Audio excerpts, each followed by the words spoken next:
വയനാട് ദുരന്തത്തിൽ കുടുംബത്തെ നഷ്ടപ്പെട്ട ശ്രുതിയെ തനിച്ചാക്കി പ്രതിശ്രുത വരൻ ജെൻസനും വിട പറഞ്ഞു.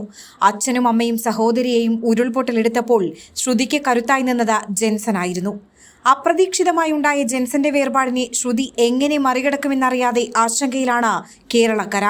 ജെൻസന്റെ വേർപാടിൽ വേദന പങ്കുവച്ചിരിക്കുകയാണ് നടൻ മമ്മൂട്ടി. ശ്രുതിയുടെ വേദന ചിന്തിക്കാവുന്നതിനും അപ്പുറമാണ് എന്നാണ് മമ്മൂട്ടി ഫേസ്ബുക്കിൽ കുറിച്ചത്. ജെൻസന്റെ വിയോഗം വലിയ ദുഃഖമുണ്ടാക്കുന്നു. ശ്രുതിയുടെ വേദന ചിന്തിക്കാവുന്നതിനും അപ്പുറമാണ്. സഹനത്തിന് അപാരമായൊരു ശക്തി ലഭിക്കട്ടെ ശ്രുതിക്കും ജെൻസന്റെ പ്രിയപ്പെട്ടവർക്കും, മമ്മൂട്ടി കുറിച്ചു. അതേസമയം ശ്രുതിയോടൊപ്പം ഈ നാട് തന്നെയുണ്ടെന്ന് മുഖ്യമന്ത്രി പിണറായി വിജയൻ പറഞ്ഞു.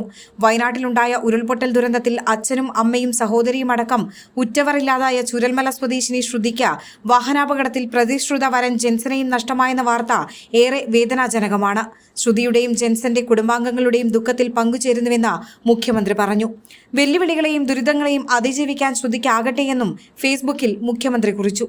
വയനാടുണ്ടായ ഉരുൾപൊട്ടൽ ദുരന്തത്തിൽ അച്ഛനും അമ്മയും സഹോദരിയും അടക്കമുള്ള ഉറ്റവറില്ലാതായ ചുരൽമല സ്വദേശി ശ്രുതിക്ക് ഇന്നലെയുണ്ടായ വാഹനാപകടത്തിൽ പ്രതിശ്രുത വരൻ ജെൻസനെയും നഷ്ടമായിരിക്കുന്നുവെന്ന വാർത്ത ഏറെ വേദനാജനകമാണ്. ഇന്നലെ കൽപ്പറ്റയിലെ വെള്ളാരം കുന്നിൽ വെച്ച് സ്വകാര്യ ബസുമായി കൂട്ടിയിടിച്ചാണ് അപകടമുണ്ടായത്. വാനിലുണ്ടായിരുന്ന ശ്രുതിയും ബന്ധുക്കളും പരിക്കേറ്റ് ചികിത്സയിലാണ്. കഴിഞ്ഞ ജൂലൈ 30-നുണ്ടായ ഉരുൾപൊട്ടലിൽ തന്റെ കുടുംബാംഗങ്ങളും വീടുമെല്ലാം നഷ്ടമായ ശ്രുതിക്ക് ഇപ്പോൾ മറ്റൊരു ദുരന്തത്തെ കൂടി അഭിമുഖീകരിക്കേണ്ടി വന്നുവെന്നത് ഹൃദയഭേദകമായ കാര്യമാണ്. ദുരന്തമുഖങ്ങളിൽ ഉണ്ടാകുന്ന നഷ്ടങ്ങൾക്ക് എന്ത് പകരം നൽകിയാലും മതിയാകില്ല. ശ്രുതിയുടെ കൂടെ ഈ നാട് തന്നെയുണ്ടെന്ന ഉറപ്പാണ് നമുക്കിപ്പോൾ നൽകാൻ സാധിക്കുക. ശ്രുതിയുടെയും ജെൻസന്റെയും കുടുംബാംഗങ്ങളുടെ ദുഃഖത്തിൽ പങ്കുചേരുന്നു. വെല്ലുവിളികളെയും ദുരിതങ്ങളെയും അതിജീവിക്കാൻ ശ്രുതിക്കാകട്ടെയെന്നും മുഖ്യമന്ത്രി പറഞ്ഞു.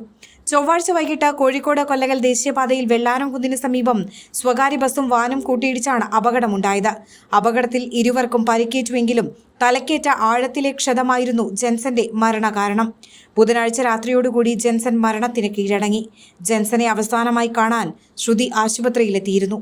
സംസ്കാര ചടങ്ങുകൾ ഇന്ന് വൈകുന്നേരം നടക്കും.